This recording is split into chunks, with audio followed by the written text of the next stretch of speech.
welcome to another episode of the 100% podcast with me, your host, Harry Purdy. Today, I'm delighted to be joined by a guest for the first time in a few weeks, face-to-face, but also a new guest to the show.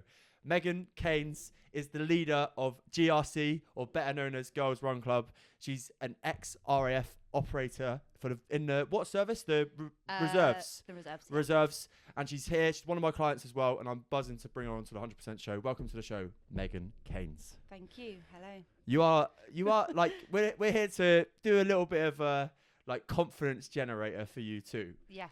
But what surprises me, Meg, is you're a leader. You've been in the services. You've always been somebody that's like, I would say, has stuck themselves out there, right? Like, you're not afraid to like have conversations with people. Yeah, gobshite. Yeah, let's go with that. You're a gobshite. But obviously, you were a little bit apprehensive about this. So yeah. Well, as I say to people when it comes to resilience and confidence, putting yourself in the situation that's outside of your comfort zone is something that can grow your confidence. Yeah. So you're looking forward to that today? Yeah. No, I am. Definitely. Yeah. In terms of us, we've known each other a long time. Yeah. But we didn't know each other in between times for a long time too. But it just feels like it's been a bit of a long round circle. Yeah, exactly. Definitely a full circle. And obviously it's a privilege to be your coach right now, and obviously a privilege to speak to you about what you're doing right now as well. So exercise for you, Meg, obviously a big part of your life. Why so? I think it's just more like my therapy more than anything else. Like, it's my release. Like, I definitely understand if I haven't exercised or if I haven't got out or anything, like, I feel stressed, I don't feel great. So I definitely look at it as more a therapy than anything else. Was that something that developed later? No, because I think I've always enjoyed sport. Like, I think like that's always been something that I've just kind of turned to, and I've enjoyed. So even like through school, like after school, it's just something that I've just always wanted to do. Running, on the other hand, wasn't something that I've always wanted to do.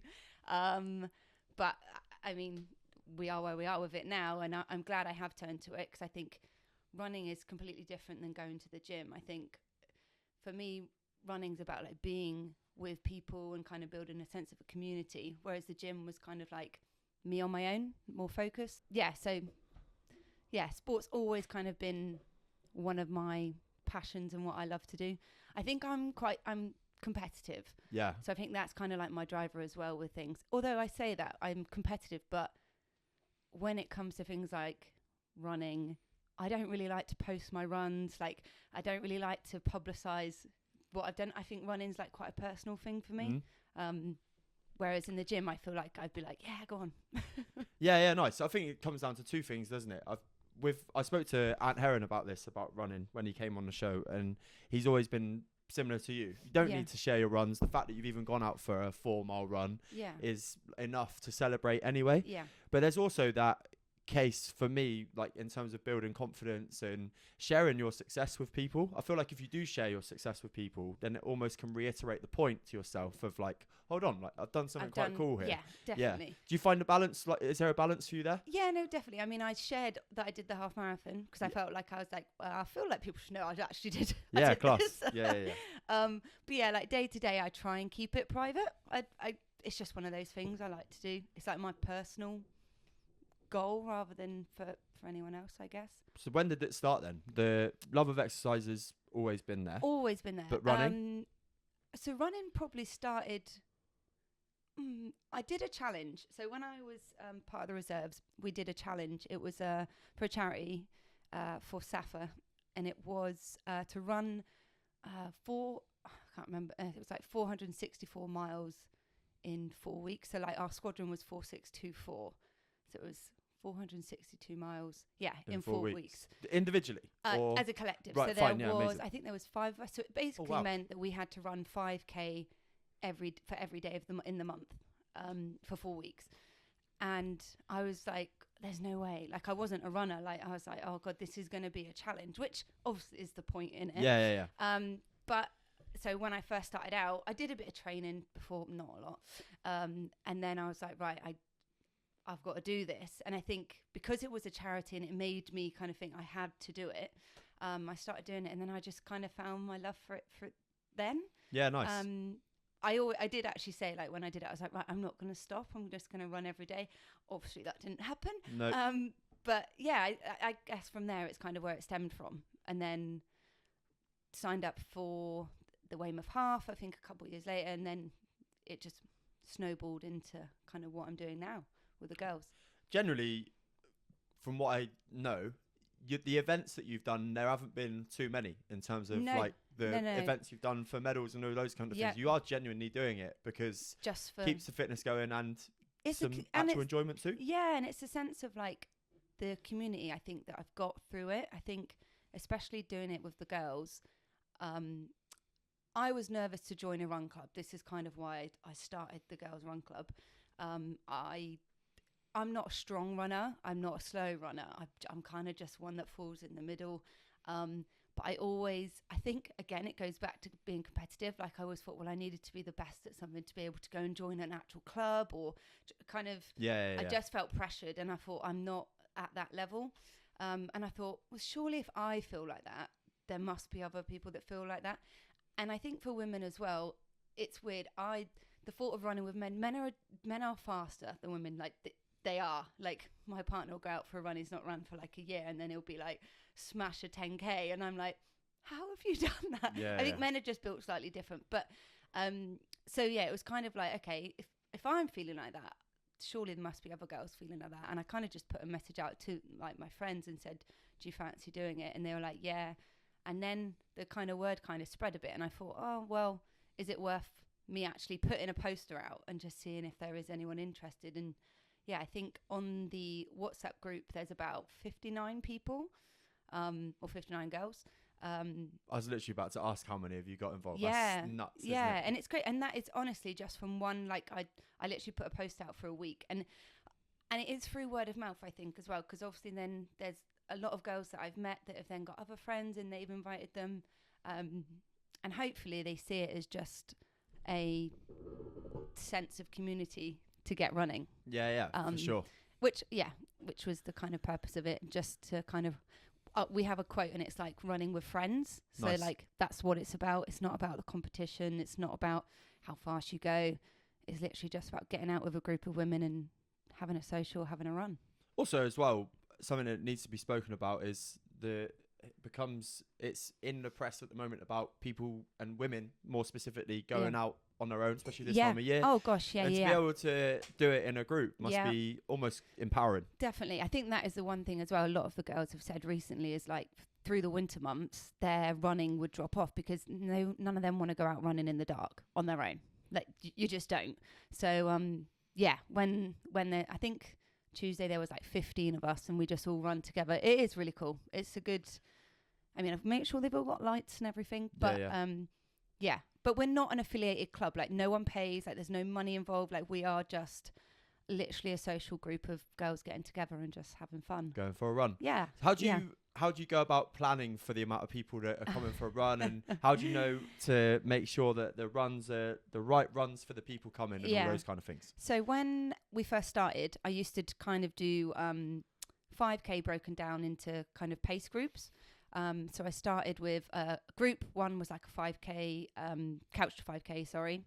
So anyone that is kind of starting off, like you would be in group one. And I was quite fortunate. There was like 5 girls that would be my pacers, if you like. Amazing. So they supported me. Oh, crikey. I think it was Joyce, Jenny, Lisa, Zoe. I'm trying to think of the 5th one now. Sorry, I forgot the name. I'm pressure. There was 5. I'm sure there was 5. There might have just been 4. There might have just been 4.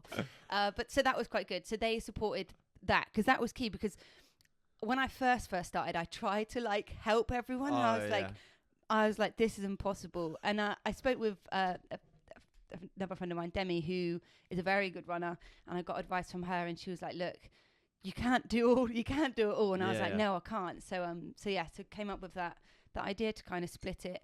And then the Couch to 5K has then kind of merged into the different pace groups now. And so the girls have kind of come on leaps and bounds, and we actually don't really have the group one anymore. We're kind of just on the paces, and we just stick with our kind of groups that we know. Love it. So it's good. The hardest bit is planning routes, especially in the dark now. Because us girls love to go down the country lanes and just breathe in the fresh air and just not worry about anything. But obviously when it's dark, it's slightly difficult. So I'm just, anyone got any routes? Let me know. 5K routes. I just had to do my 4 mile plotter route thing for the Goggins thing. Yeah. I've always been, this is no joke, everywhere I've lived I've lived on in a hill. 2 places. No. Oh. That is one thing that's always the worst happened. Yeah. So no matter which way I run out of here, it's Lark Hill one way, or Balls Hill coming back from Montacute the other. Yeah. Anyway, so I've done the 4 mile loop, and it's all right. It's flat out there. Yeah. Out there towards Loughton, down the back of Loughton Road, back out to Bluebell Road, and then pretty much back up to me. So that's 4 miles. That's fine. Yeah. But everywhere I've lived, bizarrely, is every milestone. So like 2 miles, 5K, 10K, even here, like 10K is a perfect route from here to Montacute back to my house. It's just bizarre. Weird. And everywhere I've lived has always been like that. Like from my house to Montacute bus stop and back when I lived in Stoke was 2 miles exactly.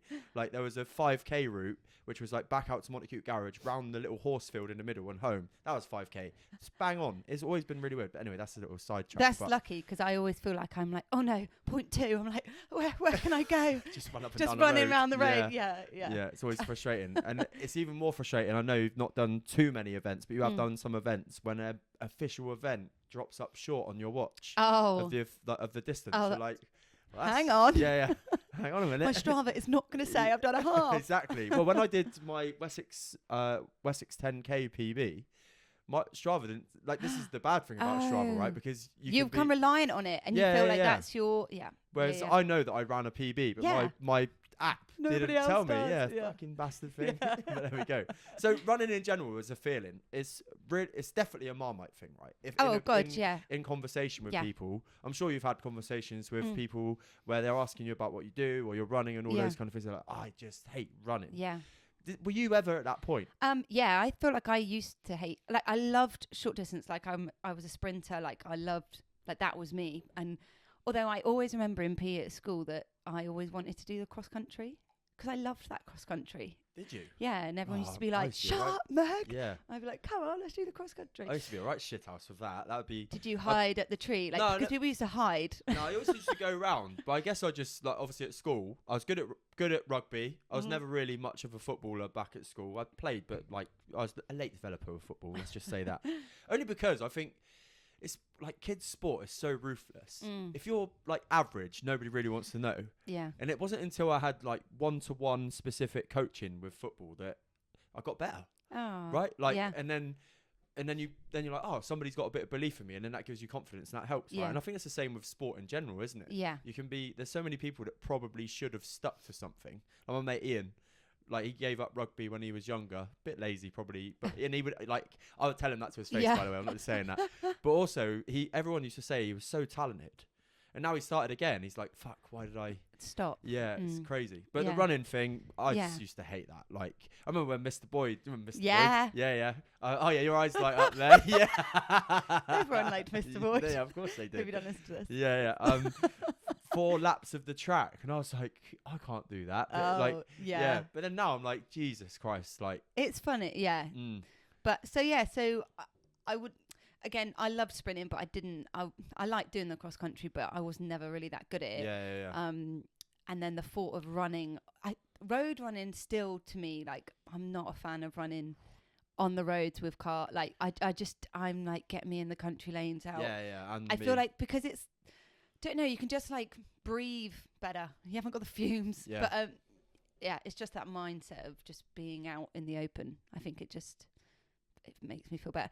And also, it's funny, but I just don't feel like I'd ever do Yeovil half because I hate people watching me run. No, I think that's one of the biggest things as well when I was younger. Probably less so now. I feel like I'm probably a bit more like, Meg, it is what it is. But I used to go so red. And I remember one of my friends, she did a half marathon in Bristol and she finished and I was like, you don't even look like you've ran. Yeah. I was like, how do you look like? And so I used to be like, why do I go so red? But do you know what? It's funny being with that group of girls and seeing what we all look like come the end of it. Some of us are bright red, some of us are like, and we're all just, who cares? It's kind of like, actually, it doesn't matter. We've all just done the same thing and we've smashed it. So you think running has helped you with your like mindset with life at all? Yeah, I guess it has, because with running, it's the point of you can't just give up.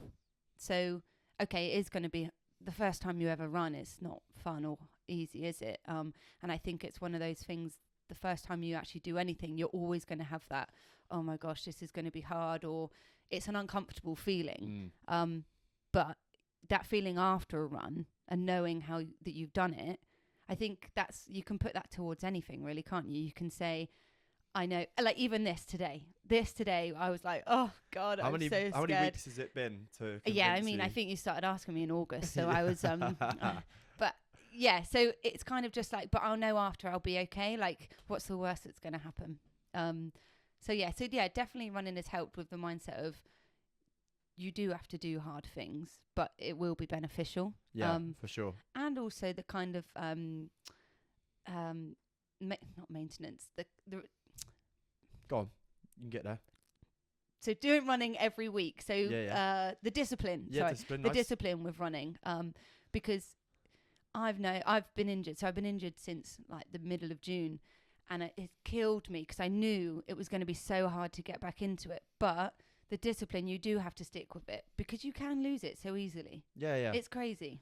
I think it's running is definitely different to like weight training. Oh, completely. Yeah. Weight training, there's some, of course, when you're up at the top end of like lifting for 1 rep maxes, like I did 120 back in April bench, and I know that if I put 120 on a bar right now, I wouldn't be able to do it because I've just not like tapered myself or built up to that weight yet. Yeah. Planning on doing it again and beating it, but that's not the point. But with weight training, there's a little bit of muscle memory there. The reps that you can rep, if you was to have a few weeks out, you could still probably be able to go back and do that. Whereas running, if you beaten like a 5k PB and you have 3 weeks off and you tried to run that 5k PB again, I think you'd struggle. It's weird. There's science behind it, I'm sure, but I just haven't looked into it. It's, your CO2 max levels and all of those kind of things as well, I reckon. And how your with threshold, how your body can tolerate being in a certain higher heart rate zone and all those kind of things. Sometimes if you're in that zone for too long, your body just will not shut down on you in like a dramatic way, but your muscles will just squeeze up, and that'll be the end of the pacing on that.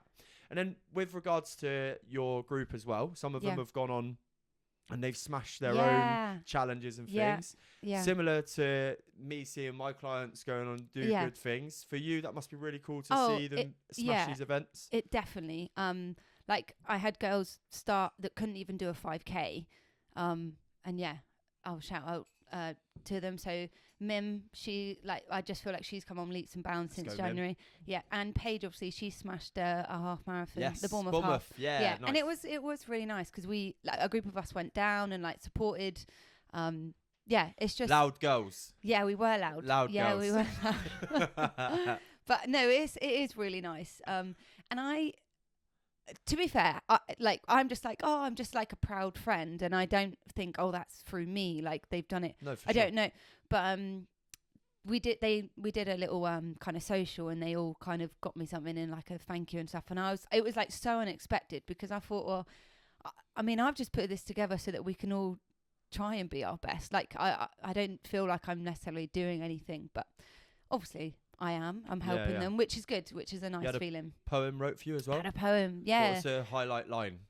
I can't remember. Oh, no, I genuinely can't. It was so long. Yeah, one line, come on. I just remember something being said about being looking like a tomato, but it was a really good poem. It was a very good poem. Viewers, did you see that? She said she couldn't remember, and then we got something out of her. Yeah. Something about a tomato as well. It was something looking like a tomato. Yeah, I can't remember. I just remember it ended something like running. No, I can't remember. But in all seriousness, I do think you play down what you've done. And, I don't think there are many. I don't think there are many people. There are people that do it that will do something for nothing in this day and age, and that's essentially what you're doing, which is incredible. And the fact that community in the 21st century is almost a bit of a dying. Are you going to use the word art? It's not really an art, but tradition maybe. Yeah. Like we're quite lucky, I think, in Somerset in the southwest. And we're even close knit. Yeah, and like I explained to people who live in cities about Stokes upon Hamden, where I was brought up. Yeah. Everyone knows fucking everyone, and like in some ways it's a bit nice, weird. But but also like I also think it's amazing because there's going to be. I don't want to sound like I am 32 now, but I don't want to sound like I'm being negative or whatever, because it's the 100% podcast, but I do really believe that community and making sure that people can communicate and have fun and maybe like have a collective cause together is so important just for humans in general. Yeah, it is. It's one of our basic needs, right? Is to have that connection with not just the partner, but friends that you can spend time with. Do you find that is something that's important to you about the Run Club, not just the event in itself? Oh, definitely. Yeah, I love the fact that we are all a massive community. And don't get me wrong, the WhatsApp group does drive me crazy at times. I have had to put my phone on a work mode. But it's nice. Like, we're all... There's girls in there that didn't know each other, and we obviously all live local, but it's just nice that it's kind of brought different people together, and different ages. That's the thing as well. It's not just for like my age. Like, we've got younger girls, we've got older girls. Like, it's a community of just women. Yeah, shout out Lorraine coming to the classes and smashing it as well, right? Yeah, unbelievable and stuff. she's one of the best runners. Like, doesn't surprise me. Yeah. Unreal. And then in regards to the future for GRC, gonna try and keep growing it? I will see. We'll see what happens. I mean, obviously we've partnered up with yourself, which is great, to offer kind of the girls' strength classes, which I know they're loving.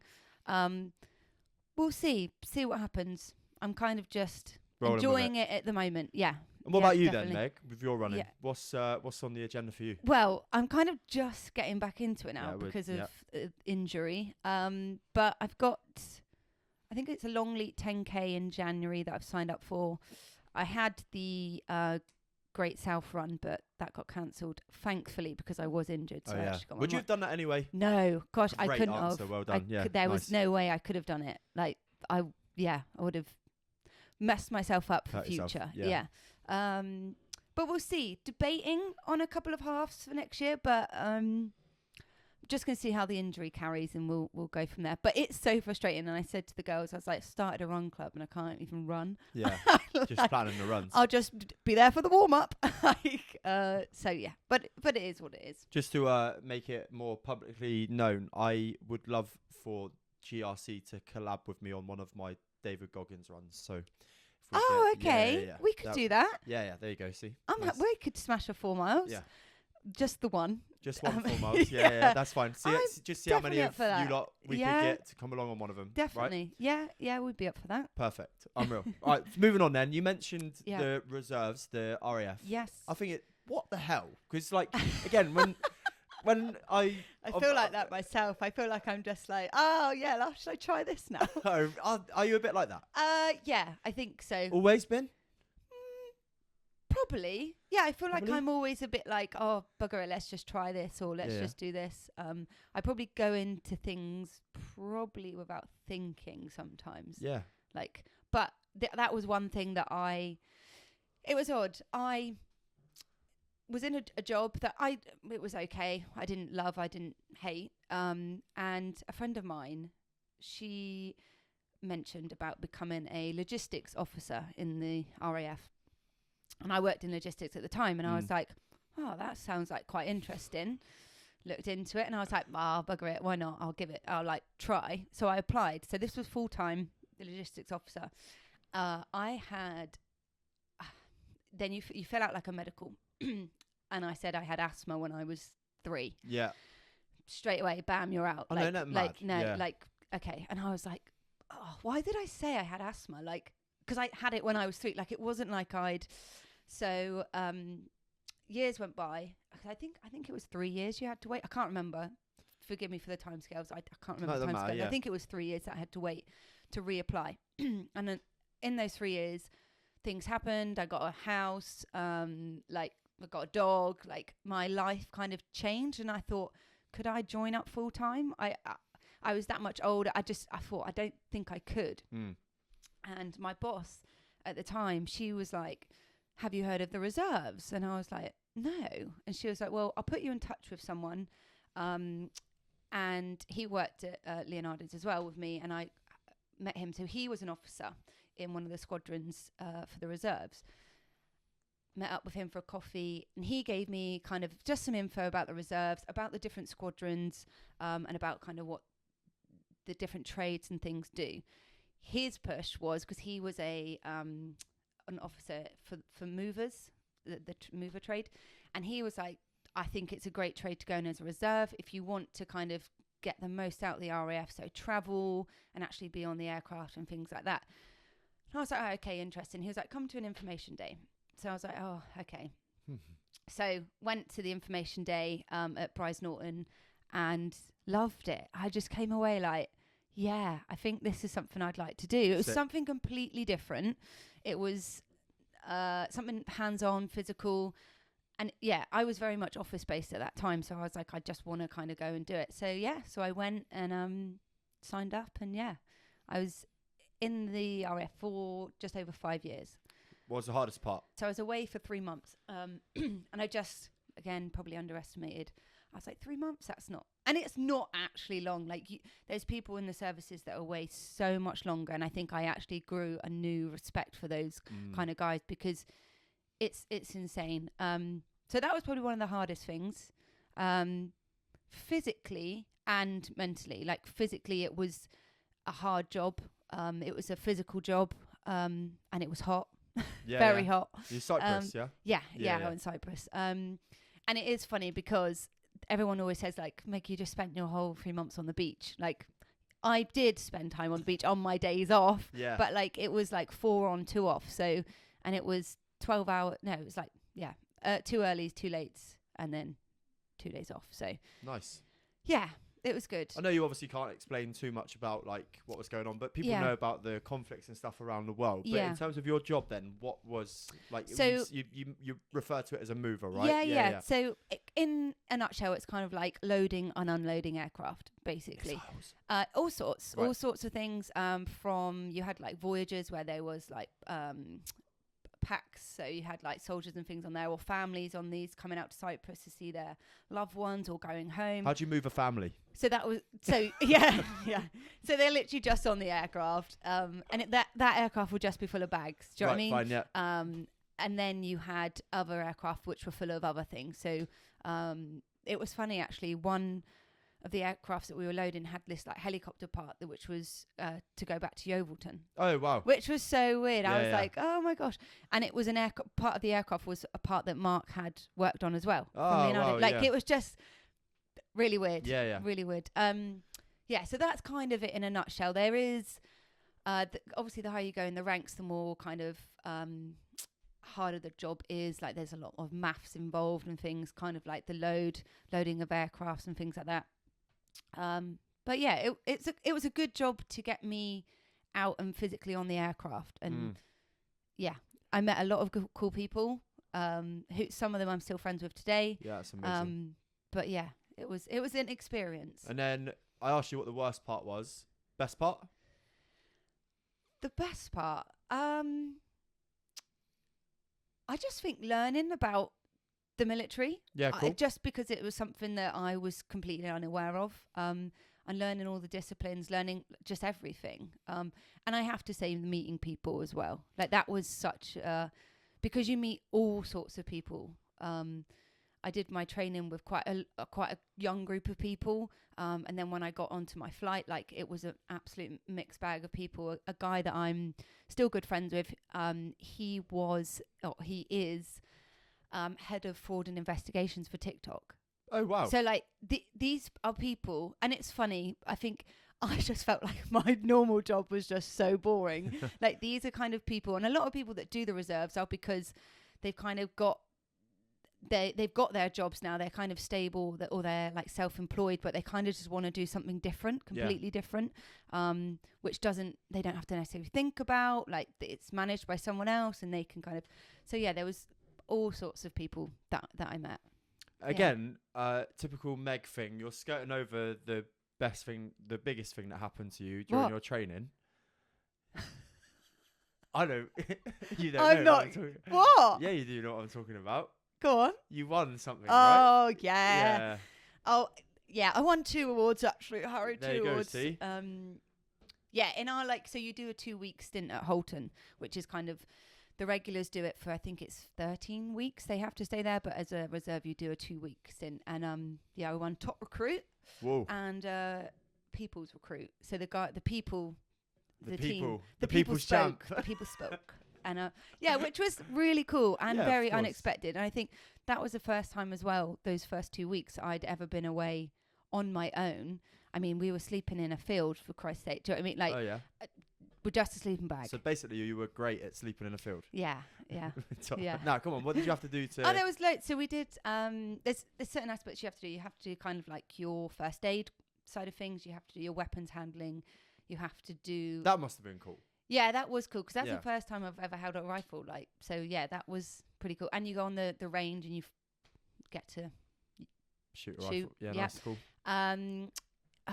Crikey, what else was it? Fitness, obviously, that was a big thing as well. That I guess also the RAF was kind of another thing which got me into. Okay, no, it's not just about how you look, fitness. Yeah. Like, it's actually, you need to be able to run with this Bergen on your back. You need to be able to kind of do this. So yeah, it was. That's probably helped me shift my mindset on what fitness is about. Yeah, I guess. Yeah. In terms of the capabilities, how you can transfer it over to different parts of, obviously, like military life, of course. You need to be able to serve and be physically shift things fit. quick. Yeah. Applying it now in real life, there are still things that you need to be able stay to fit for. And yeah.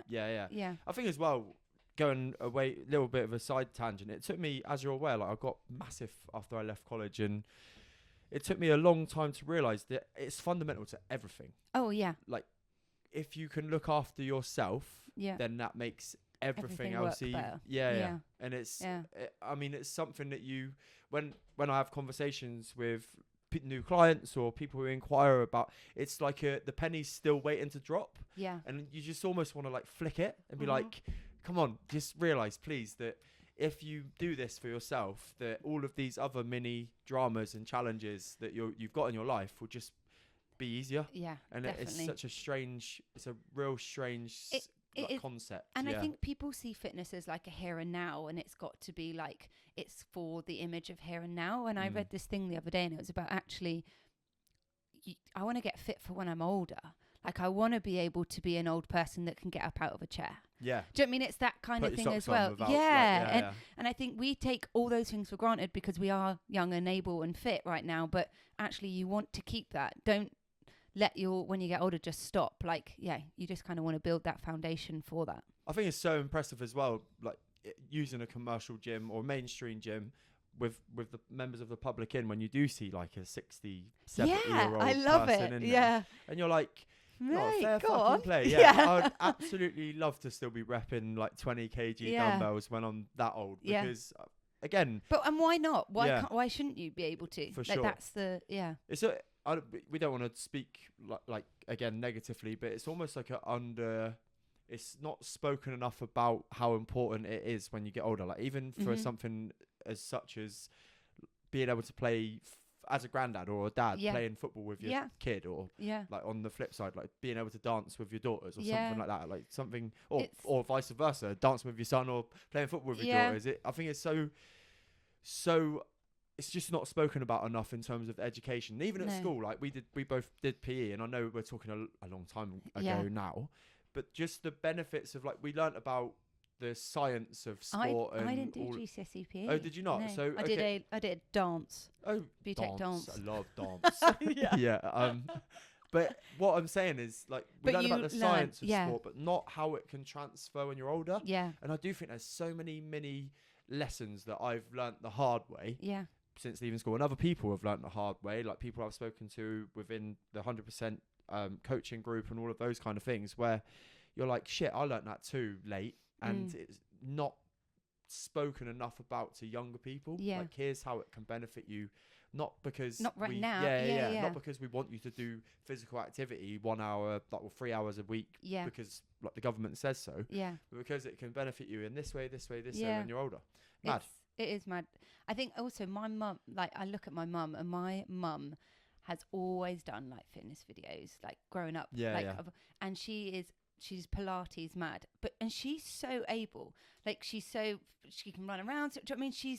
And what was my mum? Oh god, she's gonna hate me for this. I feel like she's late 60s. Okay. So and I think like I want to still be able to do what she's doing, like at that age.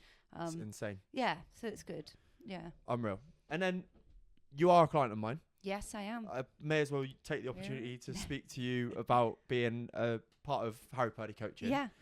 Not been with me. What have you been with me? 3 months now? Was it August, wasn't it? End of July. So 3 months. Yeah. No, longer than that. Fuck me. August. 4 months. 4 months. 4 and a bit months. Yeah. Yeah, I've loved it. So I reached out to you because I was like, I think also a familiar face, like that's always, it's just quite nice, isn't it? Yeah, of course. Yeah. But I also loved what your kind of mindset was about. It was like, it's not just about getting fit, it's actually your mindset as well, like putting it all into perspective. So so I reached out, and I'm so glad I did, because I kind of got to a lull. I obviously I've left the reserves now, and my fitness, I was just in a bit of a lull, and I was lost and not really sure what I wanted to do, where I wanted to go, kind of thing. So it came at a really good time, and I've absolutely loved it, and I've learned a lot. I think that's the thing I love about fitness, and obviously working with someone, you learn from them. I could follow an app on and go to the gym, great, but I might be doing something wrong. And do you know what I mean? Like, at least you're training me into actually what you should be doing right, and proper techniques and things like that. So what were you struggling the most with before you started working with me then? I'd say my discipline, probably the gym. And how have I helped you with that? With the plan, obviously you set me a plan anyway, but also it's the accountability of a Monday, saying, okay, how many workouts did you do? Okay, generally, what could you improve on? What did you do great this week? Like that, it just gives you that focus to think, no, I need to do this, because that was my goal at the beginning of the week. Like, I think I never before would have set myself a goal of the week. I would have just been like, oh yeah, I should do 3 workouts a week, but we'll see how we get on, kind of thing. So it's actually setting them, and I feel like when you write them down, it's just different. It makes it concrete. You've got to do it. It's like an appointment. You've put it in the diary. You can't skip it.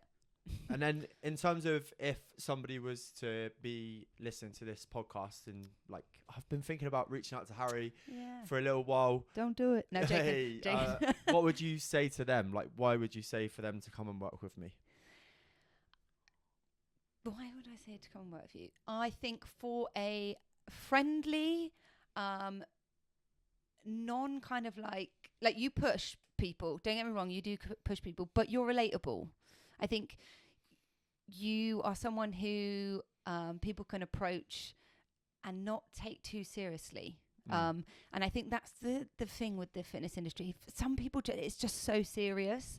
And I think if you put pressure on that, that's when people kind of just get disheartened if they don't get results and things like that. So you're very approachable, and it's a friendly, great team. People support each other on the WhatsApp group. Yeah, that's why they should come to you. I appreciate it. Thank you very much. You're welcome. In terms of your training as well, I love the fact that it's like very much linked to like what I've done, right? So you are still ticking over on the cardio, and also you want to get strong. Why is that important to you, just on a different tangent completely? I think it's for the future. So who knows? I might have children. Who knows? But it's just building that foundations for me. It's just great. And I just feel better. I just feel better when you feel stronger. Isn't it? Yeah. Like I generally, like I said, I went through that lull and I didn't feel great, and my skin wasn't great. Like, you're just not like, and it's just, it makes you feel good. It does make you feel good. I got one more question on the coaching front, actually. Yep. And it's obviously, I'm open to speak about the fact that my coaching is very much mindset based and fitness based. I don't know if you remember on your onboarding call, I was like, it's almost like a thing for me to say that we are going to be working on both, whether you like it or not, because fitness is definitely there's more of a correlation between getting your mind right to be able to be physically fit and being mentally fit to then be physically fit, right? But some people get scared by the fact that it's like two-pronged, like, oh, I just want to get lean, or like people could get scared by the fact that it's like, I just want to lose weight, I just want to get lean, I don't want to think about my mind as well. How have you found that balance within the program? Because hard. Okay, cool. Yeah, because not that I like dismissed mindset. I feel like it's something that it feels strange to do. Yeah. It feels strange to write things down. I feel like I found it quite strange to do. But it's something that definitely has helped just keep you on track and also understand the kind of why you're doing things. And it's answer? It definitely does, because I think what people, when the reason we write things down, the reason we speak about reviewing our previous weeks and weeks before, it's not that mad really. Some of my coaching videos that I release have a little bit more depth to them, don't they? But when we look at life, it's so easy to just get left on autopilot. Like wake up, like you say, I think I should probably do this week. Not write it down. Not really have any intention. Not really look at what I might have done wrong last week and how I can improve it. How I can improve it. And then it kind of gets merged into this big kind of cesspool of thinking. And then the next thing you know is the next Sunday. You don't know. And you've done one run and one workout, but you don't really know what else you've done to support those goals. And I think it's just when you... It's structure, isn't it? It's giving you that structure and saying like, okay, no, what could I have done better? Like, I can't think what mine was. Oh, it was like being on my phone in bed, getting enough sleep. Like, and it's like, actually, that is a big factor. Okay, what can I do to improve that? Like, and when we think about you specifically and what we have maybe gained 10% on in many different areas, you've got stronger. Your sleep's improved. You're thinking about your nutrition more. You've cut out your screen time. You're not drinking. That's fucking nuts, by the way. How have you found that?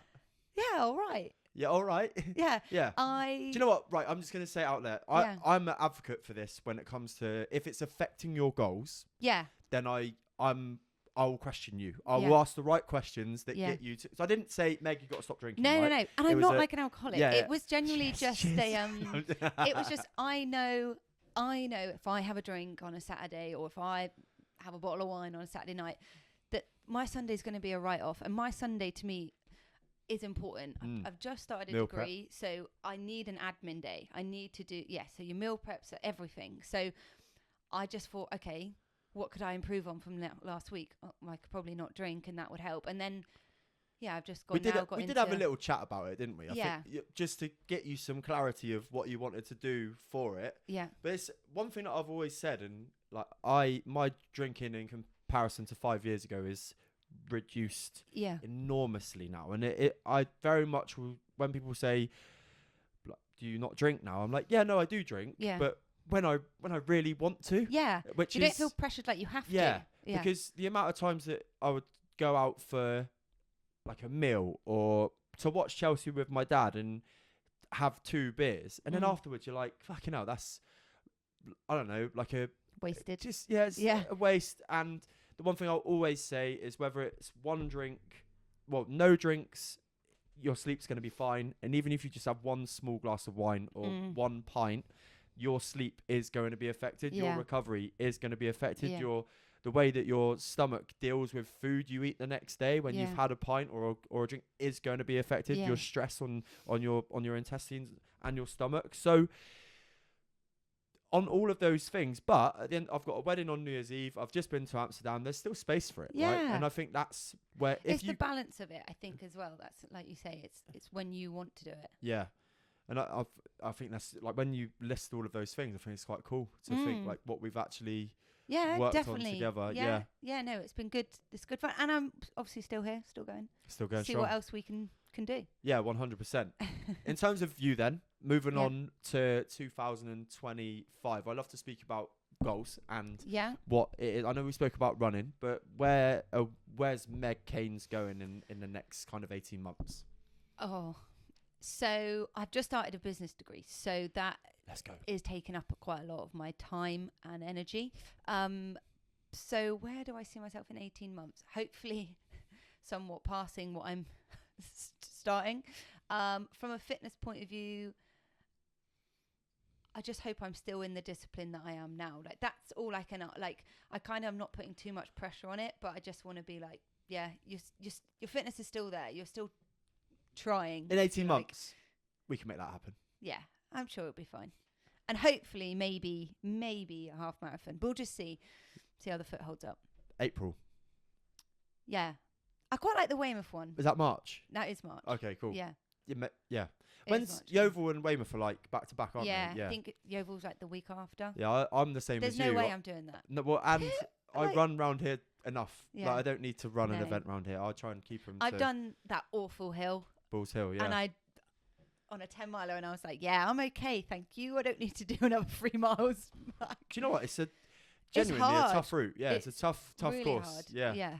There you go. Challenging, eh? Challenging what we live that for. I'm not accepting. Okay, cool. We're going to wrap things up now, Meg, but I always have one question to wrap up an episode of the 100% podcast. Yeah. And mindset related, what is the greatest bit of advice that you can remember that you've ever been given? Don't take life too seriously. Okay, who told you that? I don't know. Just made up. Genuine point. Do you like? Gosh, do you know what? Genuine thing. My memory is so bad. Okay. So someone probably has sent that to me. Yeah. This is like you're gonna cut this bit because no, we're not. Yeah, I genuinely, I'm not very good with things All right, like then, that. if you was to give Meg, 18-year-old Meg, yeah, a bit of advice, what would it be? I genuinely feel like it would probably be, don't take the opinion. Okay, actually, no, I backtrack. Someone did tell me some advice. She was my therapist at the time. Nice, good. And she said, why do you value the opinion of other people who you don't value? Does that make sense? Yeah, of course it does. Yeah, amazing. And that struck a chord with me because I think I used to feel pressured from other people. So if I actually don't value those people, why am I worried about what their opinion is? And I would say that to everyone, and definitely my younger self. I think, yeah. Unreal. It's another saying that's linked to that, isn't it? It's don't take advice off of people who haven't achieved what you who haven't achieved what you want to achieve. You would want to achieve. Exactly. Yeah, exactly. Unbelievable. Yeah. So anyway, we're like nearly an hour into this episode. Yeah. You've flown it. Thank you. How has it felt going through? Well, my palms aren't sweaty anymore, so no, I'm my hands are fucking freezing. Actually, you can definitely tell. Not put the heating on in it. Yeah, right. I told you just to keep your Uggs on. Meg, it's been an absolute pleasure to have you on the show. Where can people come, or how can people get involved in Girls Run Club? If people want to come, there is an email address. I definitely should have prepped that beforehand. But what's your Instagram? Megwan11. Yeah, drop me a message. MEGWAAN. There you go. 11. Perfect. Drop me a message. Yeah. Unreal. And if you have enjoyed today's episode, please go over to Apple Podcasts and Spotify and drop a 5-star review. It goes a long, long way to helping the show. And if you're watching on YouTube, hi. Subscribe below. It just helps the algorithm thing. Yeah, you give them a little wave as well, Meg. It does help the algorithm. And if you are interested about my coaching, I do have some freebies on offer that you can use. I've got a 100% journal, which you can use for free for 14 days. Just click the link in my bio on my Instagram to get access, and you can get it straight away. I'll see you here with an episode every Friday. Bye-bye. Woo, bye.